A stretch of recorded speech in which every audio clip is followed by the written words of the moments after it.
बोलो जयकारा बोल मेरे श्री गुरु महाराज की जय। बोलो साचे दरबार की जय। जालू परमहंस जी महाराज की जय। एक रोज लाला बिशंधाराम ने अत्यंत नम्रता से अर्ज किया कि श्री महाराज, वैराग्य कैसे पैदा होता है। हुजूर यानी श्रीमंत ने फरमाया कि मिथ्या दृष्टि और अत्यंत शोक यानी दुख से।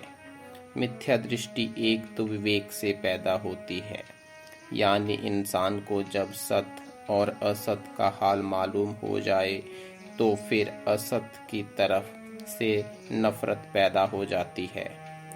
सत्संग करने, महापुरुषों के कलाम यानी प्रवचन सुनने, उनके दर्शन करने, उनके हालात पढ़ने और मुकद्दस यानी पवित्र किताबों से मुतालिया यानी अध्ययन से यह नफरत दिन ब दिन बढ़ती जाती है। जैसे महाराज गोपीचंद जी को उनकी वालिदा ने बारंबार खूब समझाकर उपदेश किया, तब उनको वैराग्य पैदा हुआ। ऋषभदेव महाराज के 100 लड़के पैदा हुए। उस वक्त उन्होंने विचार किया कि दुनिया के तमाम सुख भोग लिए, अब राजकाज छोड़कर भजन करना चाहिए। उनके 9 लड़के भी वैराग्य की वजह से राज को छोड़ गए और फिर नवसिद्धों के नाम से प्रसिद्ध हुए, जिनकी सत्संग की कथा सुनकर राजा जनक को वैराग्य पैदा हुआ। श्री दत्तात्रेय जी ने 24 गुरु किए और उनकी बातों से इबरत यानी शिक्षा हासिल की। बाज आदमियों को पुराने संस्कारों के यकायक एक लफ्ज सुनने का या एक हालत देखने से ही फौरन ऐसा वैराग्य पैदा हो जाता है जैसे बारूद में आग लगा दी हो। जैसे ध्रुव जी महाराज को अपनी सौतेली माँ की यह बात सुनकर ही कि अगर तुमको राजा की गोद में बैठना था तो मेरी कोख से जन्म लेते, ऐसा वैराग्य पैदा हुआ कि बचपन में ही सब कुछ छोड़कर चले गए। श्री नारद जी महाराज ने भी फहरचंद समझाया मगर वापस न हुए। महाराजा भर्तृहरि जी अपनी प्यारी स्त्री श्याम देवी की एक हरकत देखकर ही मुतफ्फर यानी उदासीन हो गए।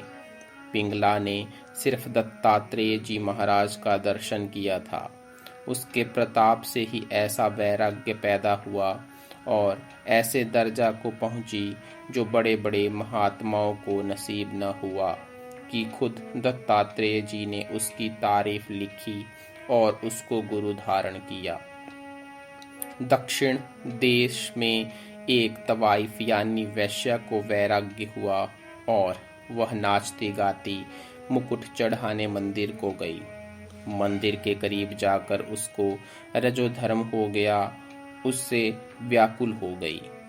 उसके वैराग्य को देखकर खुद भगवान की मूर्ति ने सिर झुका दिया और तवाइफ ने ताज पहना दिया। भक्तमाल में कथा लिखी है कि वाल्मीकि जी को अपने रिश्तेदारों की बेरुखी देखकर और साफ जवाब सुनकर वैराग्य हुआ। तुलसीदास जी को अपनी औरत की बात सुनकर कि जितनी तुम मुझसे मोहब्बत करते हो, अगर परमेश्वर से करो तो तुम्हारा कल्याण हो जावे, वैराग्य हुआ।